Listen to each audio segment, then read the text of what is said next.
It's 7:30. Our Police Commissioner Danielle Outlaw joins us now. Commissioner, thank you for coming in. Certainly. Good morning. Yes, thank you. And this is the first time we've had you here in studio. It is. So we're glad to have you here. In person. Thank you. You got us right here in front of your face. It works for me. It does? It works. Okay. You might want to go back to Zoom.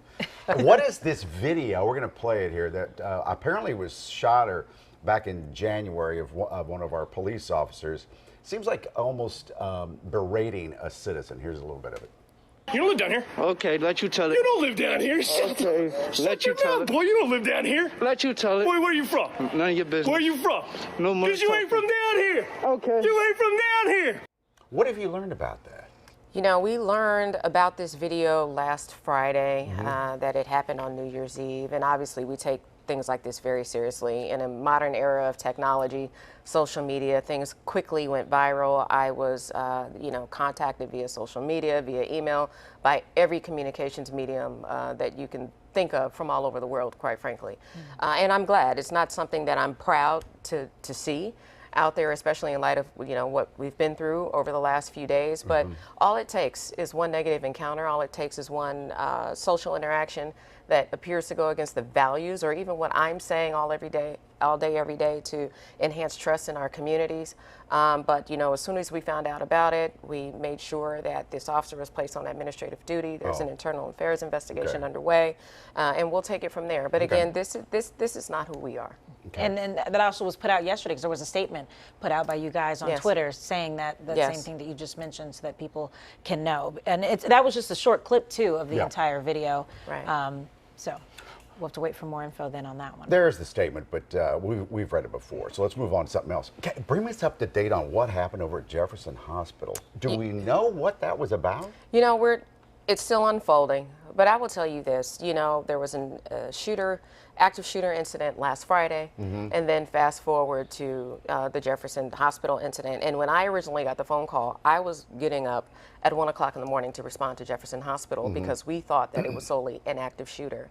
By the time I was mobile and en route somewhere, then we learned about the subsequent officer-involved shooting and what later unfolded. We do know that they were co-workers. They worked on the same floor. But let me tell you this. We tend to breeze over the fact that there was an officer-involved shooting, or, there were 2 officers shot in this particular instance. But these officers, all 4 officers, ran toward the gunfire.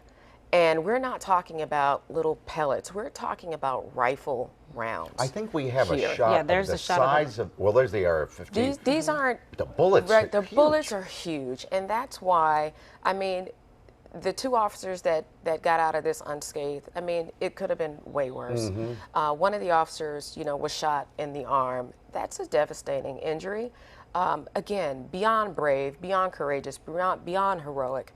These officers did not only what they were trained to do. This is why training is so important, because we rely upon muscle memory, and mentally, we have to be mentally sound in order to, to do things like this. How bad is the arm injury? I heard it was really... He, without going into all of his business, it's going to require surgeries, multiple surgeries. And again, I've unfortunately had my introductions to the city's hospitals because I'm visiting trauma bays of injured officers, whether it was during unrest or through incidences like this. And their spirits are high, but it's a lot. It's a lot. Especially because you mentioned the bullets, and we did show the size of those bullets, and the fact that they were shot at 76 times? There were,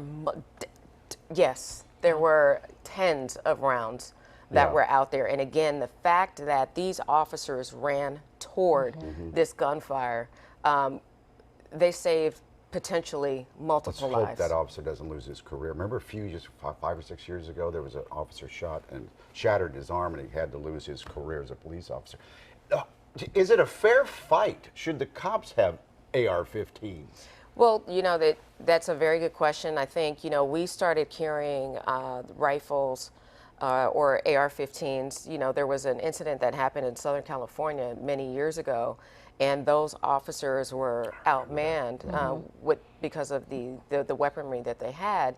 And so police departments over the country began to train, so we couldn't you know, be outmanned or outgunned in that way. So it's never a fair fight because we don't know what we're walking into, especially when it's dark or whatever, and you don't know what's going on in the mind of the shooter. So it's never fair. But again, that's why we rely upon our training.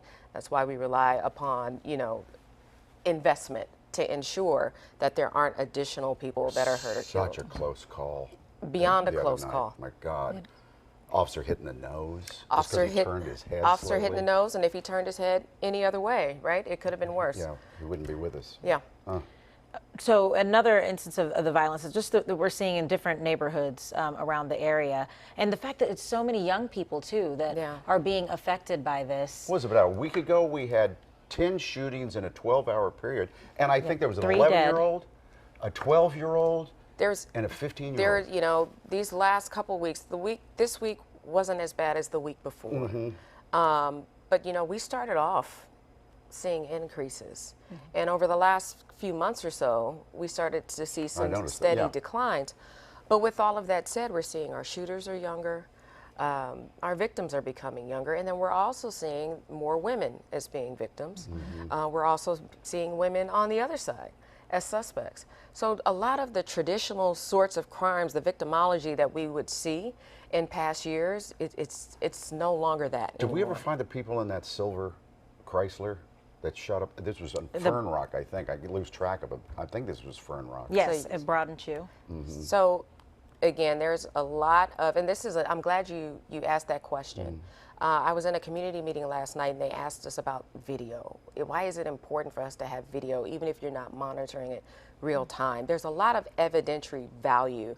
When we do our pressers every 2 weeks, we're going back and walking people through these crimes. It helps us to not only get additional information, because you never know who's sitting at home watching television saying, oh, you know what, I know that car, or I know that person, and we're able to solve and actually clear a lot more cases when people are willing to come forward. Do you feel through like the use people of have video. been willing I to will come say forward? since we've been sharing a lot of the videos that we've been seeing, and this isn't anything new, we keep it on our website, but we found that more and more people are coming forward in less amount of time. That's the difference, right? Because we're keeping it out front. So very helpful. A lot of active cases where we know who the involved people are or who we know who the shooters are, but we might just need that one little bit more piece of evidence so we can cinch it together and present it. A few days ago, there was an article in the Inquirer about you and District Attorney Larry Krasner not seeing eye to eye. You don't agree on everything. Well, nobody does. But where are the loggerheads here? Well, you know, I mentioned specifically how it got, the question was, you know, what's your relationship like? And I wanted to make clear, you know, we're always going to have a professional and cordial relationship. He's the chief law enforcement officer of the city, and I'm the police commissioner. With that said, you know, when I laid out my plan back in June of 2020, I made very clear that everyone, this requires one, collaboration, and two, because it does require collaboration, everyone's not necessarily going to agree with what my priorities are, what my vision is. And in a very key area last year, and even now, we saw that the key drivers that are driving our homicides and our non-fatal shootings are social media beefs. There's, of course, commonality around illegal guns, illegal gun possession.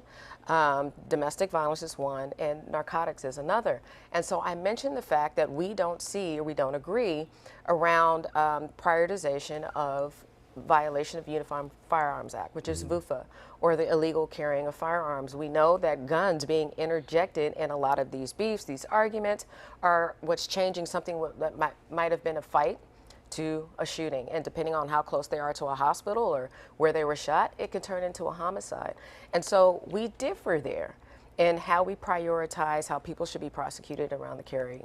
But even though you don't need to agree in order to have a collaboration, doesn't that help?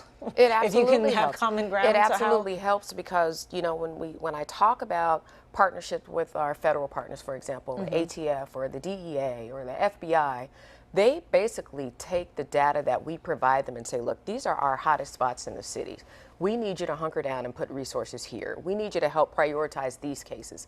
That helps because we're aligned and we're making sure that we're focusing on the right people, which is a small percent. So how do you do that then if you're not agreeing?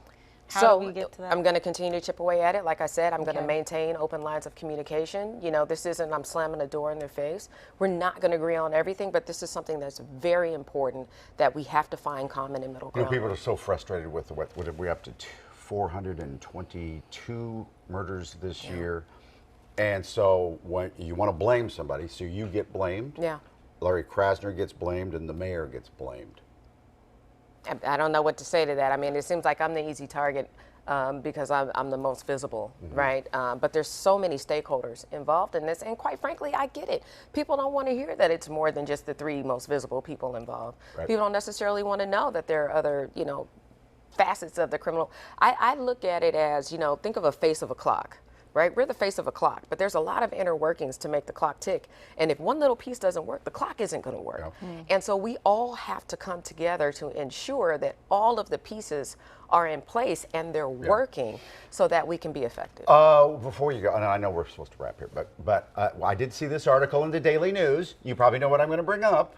That there's this guy by the name of Eric Adams. It looks like he's going to be the next mayor of New York City, and he has almost promised that the next police commissioner for New York City is going to be a female. So a lot of women in the world. Well, but your name was actually in the article.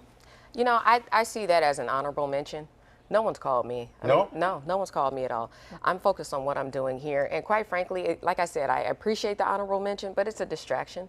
Yeah. Because, there's questions of, well, how long are you here? Are you leaving? What are you doing? And again, I appreciate it. It doesn't help. I appreciate the honorable mention, but we got a lot of work to do here. Because you say they haven't called, but people are wondering if they did happen to call, would you answer? Would you pick I'm up? focused on my work here. Okay. Okay. Oh, wait a second. We're getting a call. Commissioner, Thank thank you, Commissioner. It's my pleasure. Always great to see you. Thank All you. right, we'll take a break.